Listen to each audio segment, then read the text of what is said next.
Bismillahirrahmanirrahim. Assalamualaikum warahmatullahi wabarakatuh. Salam sejahtera untuk kita semua. Di sini saya perwakilan dari kelompok 8 Yuma Hayani yang akan mengelola berjalannya presentasi yang akan disampaikan oleh kelompok 8 dalam bentuk video pembelajaran. Terlebih dahulu saya akan memperkenalkan anggota dari kelompok 8 dan judul video pembelajaran yang akan dipresentasikan. Baiklah, pada kesempatan kali ini anggota dari kelompok 8 terdiri dari Wahyuni Arida Agustina dengan NIM E1B020165, kemudian Yulia Nirmala dengan NIM E1B020179, dan saya sendiri Yuma Hayani dengan NIM E1B02013. Judul dari presentasi yang akan disampaikan oleh kelompok 8 adalah Tindak Pidana Korupsi dalam Peraturan Perundang-undangan di Indonesia. Materi terkait sejarah pemberantasan korupsi dan latar belakang lahirnya delik korupsi akan disampaikan oleh saya sendiri. Ini sejarah pemberantasan tindak pidana korupsi. Dalam sejarah, negara maupun pemerintah tentu saja telah mengupayakan berbagai macam hal agar tindak pidana korupsi menjadi tidak ada di dalam suatu negara tersebut. Apabila kita melihat dalam sejarah pemberantasan tindak pidana korupsi, terutama di Indonesia, negara atau pemerintah telah mengupayakan dengan menggunakan peraturan perundang-undangan, baik menggunakan peraturan perundang-undangan yang memang sudah ada, bahkan membuat atau menggunakan peraturan perundang-undangan yang baru khusus korupsi. Adapun peraturan perundang-undangan yang pernah digunakan oleh Indonesia dalam memberantas korupsi diantaranya yang pertama, delik korupsi dalam KUHP. Dalam hal ini, delik korupsi dalam KUHP diubah dan diperbaiki keberadaannya oleh undang-undang nasional seperti Undang-Undang Nomor 1 Tahun 1946, kemudian Undang-Undang Nomor 20 1946 dan Undang-Undang Nomor 73 Tahun 1958. Yang kedua yakni Peraturan Pemberantasan Korupsi Penguasa Perang Pusat Nomor PRT/Perpu /013/1950. Yang ketiga yakni Undang-Undang Nomor 24 PRP tahun 1960 tentang tindak pidana korupsi. Yang keempat, Undang-Undang Nomor 3 Tahun 1971 tentang pemberantasan tindak pidana korupsi. Peraturan perundang-undangan yang selanjutnya adalah Ketetapan MPR Nomor 11/MPR/1998 tentang penyelenggara negara yang bersih dan bebas korupsi, kolusi, dan nepotisme, serta peraturan perundang-undangan pemberantasan tindak pidana korupsi yang lain. Dalam sejarah yang lain, kepala negara atau presiden juga mengupayakan agar tindak pidana korupsi bisa diberantas. Presiden yang mengupayakan hal tersebut diantaranya adalah Soeharto dan Susilo Bambang Yudhoyono. Materi yang kedua mengenai latar belakang lahirnya delik korupsi dalam peraturan perundang-undangan korupsi.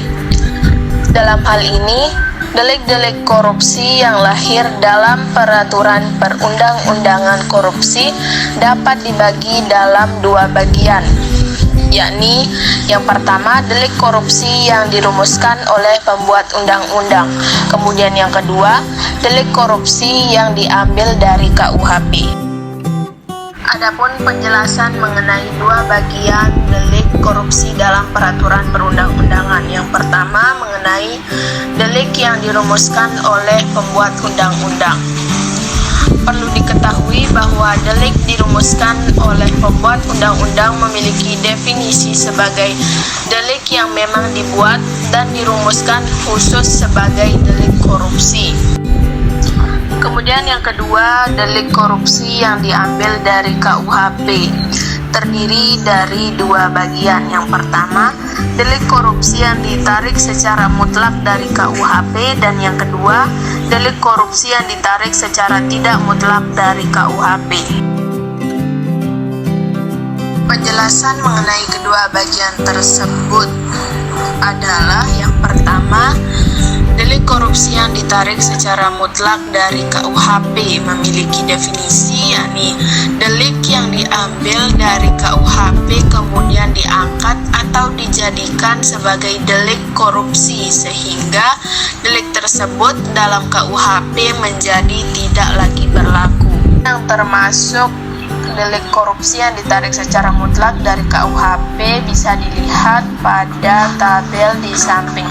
Adapun penjelasan yang kedua mengenai delik korupsi yang ditarik secara tidak mutlak dari KUHP memiliki definisi sebagai delik yang diambil dari KUHP akan tetapi hanya dianggap dan berlaku atau digunakan dalam keadaan tertentu seperti dalam pemeriksaan tindak pidana korupsi, sehingga dalam keadaan lain delik tersebut tetap menjadi delik sesuai dengan KUHP.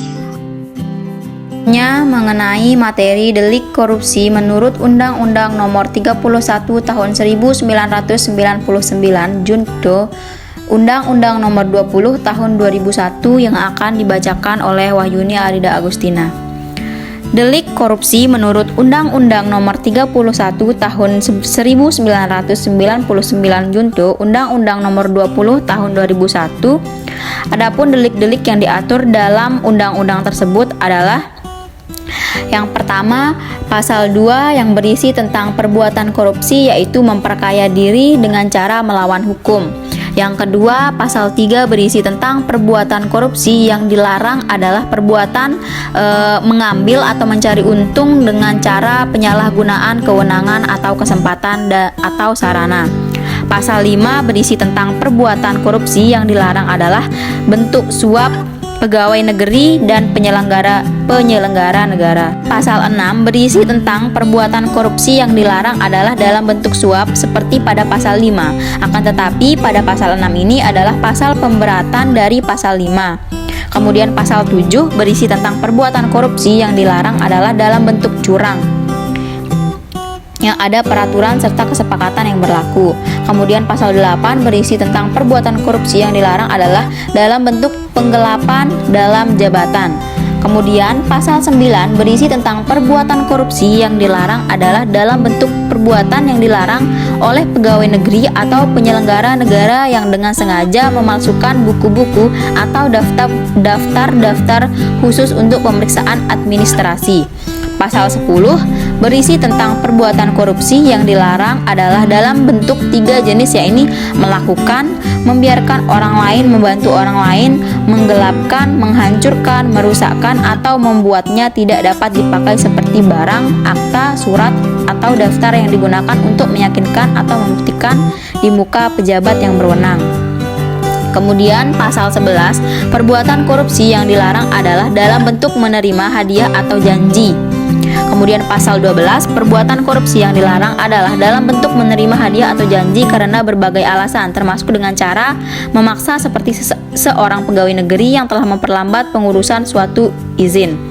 Kemudian pasal 13, perbuatan korupsi yang dilarang adalah dalam bentuk memberi hadiah kepada seorang seperti pegawai negeri dengan mengingat kekuasaan atau wewenangnya.